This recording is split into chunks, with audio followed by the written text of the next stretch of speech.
News સાથે હું છું જિજ્ઞાસા। મિડ ડે ન્યૂઝમાં સૌથી પહેલા વાત કરવી છે મહેસાણાથી મળી રહેલા મહત્વપૂર્ણ સમાચારની કે જ્યાં ડમ્પર ચાલકને એક સ્થાનિક યુવાને અડફેટે લઈ લીધો છે।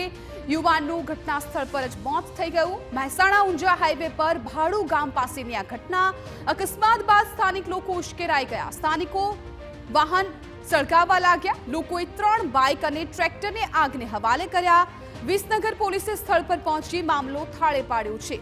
તો આપ આ દ્રશ્યો પણ જુઓ કે અકસ્માત બાદ કેવી રીતે તાત્કાલિક પોલીસ પણ ઘટના સ્થળ પર પહોંચી હતી। સંવાદદાતા મનીષ મિસ્ત્રી વધુ જાણકારી આપી રહ્યા છે। મનીષ, સમગ્ર મામલાને લઈને અત્યારે શું વિગતો મળી રહી છે? પોલીસ કઈ રીતે તપાસ કરી રહી છે?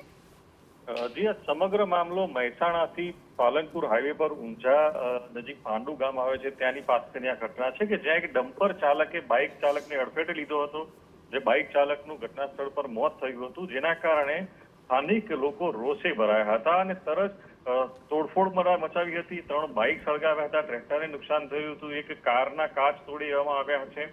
સમગ્ર મામલામાં તરત વિસનગર તાલુકા પોલીસ ઘટના સ્થળે પહોંચી અને મામલો ઠારે પાડ્યો હતો અને જે ડમ્પર ચાલક છે એની વિરુદ્ધ જે કાર્યવાહી કરવાની તજવીજ હાથ ધરી છે અને સ્થાનિક લોકોને પણ હાલ સમજાવીને મામલો ઠારે પાડી અને ડમ્પર ચાલક વિરુદ્ધ ધરપકડ કરી અને કાર્યવાહી કરવાની તજવીજ હાથ ધરી છે। સ્થળ પર હાલ વિસનગર તાલુકા પોલીસ પહોંચી અને બંદોબસ્ત પણ ગોઠવી દેવાયો છે। જી બિલકુલ મનીષ, આભાર સમગ્ર માહિતી બદલ। તો હાલ તો પોલીસ તાત્કાલિક ઘટના સ્થળ પર પહોંચી છે અને આ સમગ્ર મામલે હવે તપાસ હાથ ધરવામાં આવી છે। પરંતુ ડમ્પરની અડફેટે સ્થાનિક યુવાનનું મોત થઈ જતા સ્થાનિકોમાં પણ રોષ જોવા મળ્યો હતો।